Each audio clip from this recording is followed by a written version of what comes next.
આયુર્વેદિક એ છે ને આપણા શરીર માટે મહત્વનું અંગ છે. એને ટકાવવા માટે ઘણા બધા પ્રયત્નો કરેલા છે. એનાથી મને સફળતા મળેલી છે.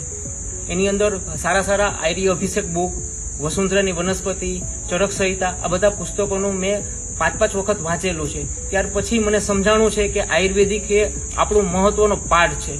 હું આ ફિલ્ડની અંદરથી 15 વર્ષથી છું. જ્યારે મને નાનપણથી પ્રેરણા મળેલી ત્યારથી હું આયુર્વેદિકને સમજતો થયેલો છું. આયુર્વેદિકનો વૈદરાજ, હિન્દુસ્તાનનો વૈદરાજ જે પુસ્તક છે આર્ય અભિષેક, અને સારી વનસ્પતિ કયા એરિયામાંથી મળે ને એ એમાંથી મને શીખવા મળેલું છે. પુસ્તકની અંદર ચિત્ર સાથે, વનસ્પતિના નામ સાથે, એના ગુણધર્મ અને રસાયણ સૂત્ર સાથે એ પુસ્તકમાં લખેલું છે. અને એ વનસ્પતિ કયા પ્રાંતમાં થાય છે, કયા વાતાવરણમાં થાય છે, એના ગુણધર્મો શું છે એ મને એમાંથી શીખવા મળ્યું. આ બધી વનસ્પતિ અલગ અલગ એરિયામાંથી મેળવેલી, એમ અલગ અલગ મને રિઝલ્ટ મળેલા. પણ જે સારી જે વનસ્પતિ મને હિમાલય એરિયામાંથી મળેલી છે, તો હું સ્પેશિયલ હરિદ્વાર 2 વખત ગયેલો હતો કે અહીંયા વનસ્પતિ બને છે અને બીજા એરિયામાં વનસ્પતિ બને છે, એમાં શું તફાવત છે. તો અહીંયા વાતાવરણ પ્રમાણે જે વનસ્પતિ બને છે, જે જડીબુટીઓ તૈયાર થાય છે ને, એ બીજા એરિયામાં નથી.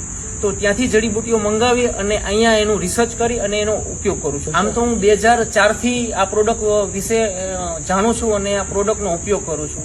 2008માં હું 2 વખત હરિદ્વાર ગયેલો, 12માં પણ હરિદ્વાર ગયેલો. ખાસ વનસ્પતિના રિસર્ચ માટે જ ગયેલો હતો. રિસર્ચ કર્યા પછી જે રિઝલ્ટ મળે છે ને, ત્યારે આયુર્વેદિક નો કોન્ફિડન્સ મને વધે છે. આયુર્વેદિક પ્રોડક્ટ છે એનું રિઝલ્ટ ચોક્કસ મળે છે. આયુર્વેદિક પ્રોડક્ટ એવી પ્રોડક્ટ છે કે ક્યારેય નુકસાન કરતું નથી.